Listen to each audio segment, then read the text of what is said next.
La Biblia está por encima de un sistema religioso que está contradiciendo lo que la misma Biblia nos muestra. Toda la ley moral está vigente, entonces, ¿por qué ya no se predica sobre el pecado que va en contra de lo que la palabra de Dios nos enseña? La palabra de Dios es inerrante, es infalible. Dios, en su soberanía, no ha perdido nunca el control del mundo. Él permite que pase lo que ahora vemos. Él dará su sentencia en el día final. Como dice la Escritura, es paciente para con nosotros.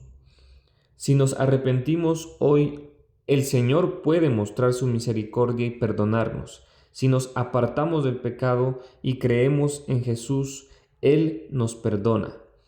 El mensaje del Evangelio debe ser transmitido completo, sin quitarle ni añadirle, sabiendo que va a ser de tropiezo para los que lo rechacen, pero de esperanza para los que lo reciban. Jesús murió para que todo lo que Jeremías mencionaba sobre el pecado no cayera sobre nosotros. Jesús es nuestra esperanza. Jesús es el único camino, es la única verdad y la única vida. Amén. Los sacerdotes y los profetas presentaron sus acusaciones a los funcionarios y al pueblo. Este hombre debe morir, dijeron. Ustedes han escuchado con sus propios oídos lo traidor que es, porque ha profetizado contra esta ciudad. Entonces, Jeremías habló en su propia defensa a los funcionarios y al pueblo. El Señor me envió para profetizar contra este templo y contra esta ciudad, dijo. El Señor me dio cada una de las palabras que he hablado. Pero si ustedes dejan de pecar y comienzan a obedecer al Señor su Dios, Él cambiará de parecer acerca del desastre que anunció contra ustedes. En cuanto a mí, estoy en sus manos. Hagan conmigo lo que mejor les parezca. Pero si me matan, tengan por seguro que estarán matando a un inocente. La responsabilidad por semejante acción caerá sobre ustedes, sobre esta ciudad y sobre cada persona que vive en ella, pues es totalmente cierto que el Señor me envió a decir cada palabra que ustedes han oído. Así que los funcionarios y el pueblo les dijeron a los sacerdotes y a los profetas: Este hombre no merece la pena de muerte, porque nos ha hablado en el nombre del Señor nuestro Dios. Entonces, algunos de los sabios ancianos se pusieron de pie y hablaron a todo el pueblo reunido en ese lugar. Dijeron: Recuerden cuando Miqueas de Moreset profetizaba durante el reinado de Ezequías de Judá. Él le dijo al pueblo de Judá: Esto dice el Señor de los ejércitos celestiales: El monte Sión quedará arado como un campo abierto. Jerusalén será reducida a escombros. Un matorral crecerá en las cumbres, donde ahora se encuentra el templo. ¿Acaso el rey Ezequías y el pueblo lo mataron por lo que dijo? No, se apartaron de sus pecados y adoraron al Señor. Le suplicaron misericordia. Entonces el Señor cambió de parecer acerca del terrible desastre que había declarado contra ellos. Así que estamos a punto de perjudicarnos a nosotros mismos. En ese tiempo, Urías, hijo de Semaías, de Kiriat Jearim, también profetizaba en nombre del Señor, y predijo el mismo terrible desastre contra la ciudad y la nación igual que Jeremías. Desde una perspectiva reformada, la exégesis de Jeremías 26 en 11-20 se centra en la soberanía de Dios, la autoridad de la palabra inspirada y la tensión entre la verdadera y la falsa religión. En la tradición reformada, este pasaje subraya que el oficio profético no depende de la aceptación popular, sino del mandato divino, munus propheticum. Ima, exégesis detallada, versículo por versículo. 1. La acusación de la estructura eclesiástica, finto 11. Sentencia de muerte para este hombre, porque profetizó contra esta ciudad. Análisis. Los sacerdotes y falsos profetas representan una religión de Estado, que confunde la institución con la voluntad de Dios. Para ellos, la seguridad de Jerusalén es una garantía incondicional. Perspectiva reformada. Aquí vemos el peligro de la idolatría institucional. Los líderes religiosos creen que el templo es un amuleto.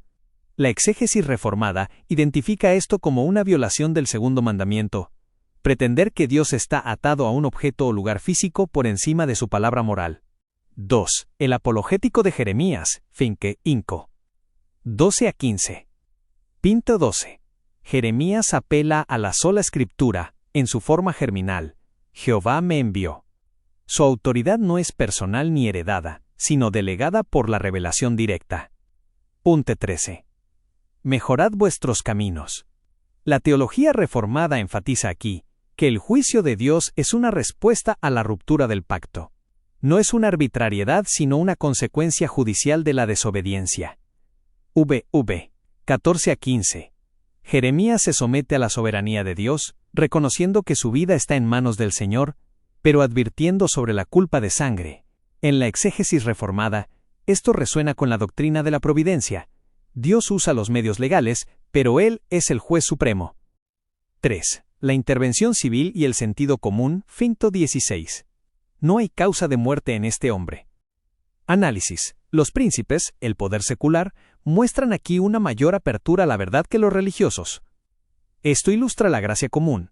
Dios utiliza a magistrados civiles para preservar la vida de su siervo y mantener el orden, impidiendo que el fanatismo religioso consume una injusticia. 4. El uso del precedente. Miqueas de Moreset, BUP. 17 a 19. Pinto 18. Los ancianos citan a Miqueas, un siglo anterior. Esto es un ejercicio de hermenéutica bíblica interna. Reconocen que la palabra de Dios es consistente a través del tiempo. Punto 19. ¿Lo mataron acaso Ezequías? El argumento es que el arrepentimiento del rey detuvo el juicio. Para la tradición reformada, esto resalta que Dios es libre de mostrar misericordia cuando hay una verdadera metanoia, cambio de mente/corazón, cumpliendo su promesa pactal de restauración. 5. El martirio de Urías. La soberanía y el costo. Finto 20. Análisis. La mención de Urías es crucial. Ambos profetizaron lo mismo. Uno vivió y el otro murió. Perspectiva reformada. Esto previene una interpretación simplista de la bendición. La soberanía de Dios es absoluta. Él puede librar a Jeremías y permitir el martirio de Urías para sus propios fines inescrutables. La fidelidad no garantiza seguridad física, sino integridad ante el pacto. 2. Hermenéutica reformada, síntesis y aplicación. La hermenéutica reformada busca conectar el texto con la totalidad de la Escritura, toda Escritura y el señorío de Cristo. 1. El conflicto de autoridades. El pasaje establece que la palabra de Dios está por encima de la Iglesia y del Estado. Cuando las estructuras eclesiásticas se corrompen, Dios levanta voces externas, profetas, para llamar al pueblo a los fundamentos del pacto. Hoy, esto llama a la Iglesia a una reforma continua. Ecclesia reformata, semper reformanda. 2. La condicionalidad del juicio y la gracia. Aunque el decreto de Dios es eterno, en la esfera histórica, las advertencias de juicio son invitaciones a la gracia. Jeremías 26 enseña que el mensaje de juicio es, en esencia, un mensaje de misericordia, pues da la oportunidad de volver a Dios antes de la ejecución de la sentencia.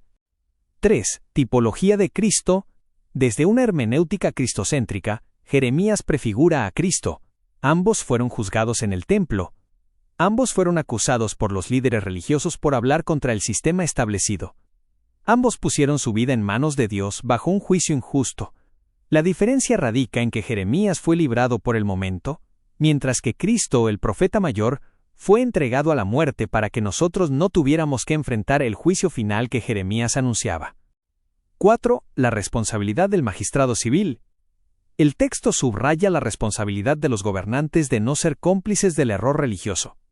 Los príncipes de Judá actuaron correctamente al evaluar la fuente de la profecía en lugar de simplemente seguir el mandato de los sacerdotes, lo cual es un principio clave en la visión reformada de la relación entre Iglesia y Estado. 2. Hermenéutica. Aplicación y significado. La hermenéutica de este pasaje nos permite extraer principios sobre la verdad, el poder y la respuesta institucional a la crítica. 1. La tensión entre institución y revelación. Los sacerdotes defendían la institución, el edificio del templo y la estructura política, mientras que Jeremías defendía la palabra de Dios. El pasaje nos advierte sobre el peligro de sacralizar las estructuras hasta el punto de considerar que Dios nos debe protección, independientemente de nuestra conducta ética.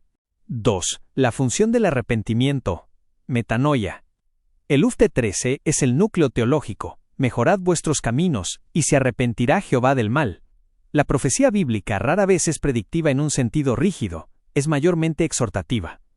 El mensaje de juicio tiene como objetivo final no cumplirse, sino provocar el cambio necesario para que Dios pueda mostrar misericordia. 3. El valor del precedente y la historia. Los ancianos salvaron a Jeremías apelando a la memoria histórica, Miqueas. Esto enseña que una comunidad que olvida su historia espiritual está condenada a repetir los errores de juicio. La sana hermenéutica hoy requiere mirar cómo Dios trató con otros en el pasado para no actuar con soberbia en el presente. 4. La vulnerabilidad del testigo. La inclusión de Urías, Finto 20, rompe cualquier teología de la prosperidad o de protección mágica.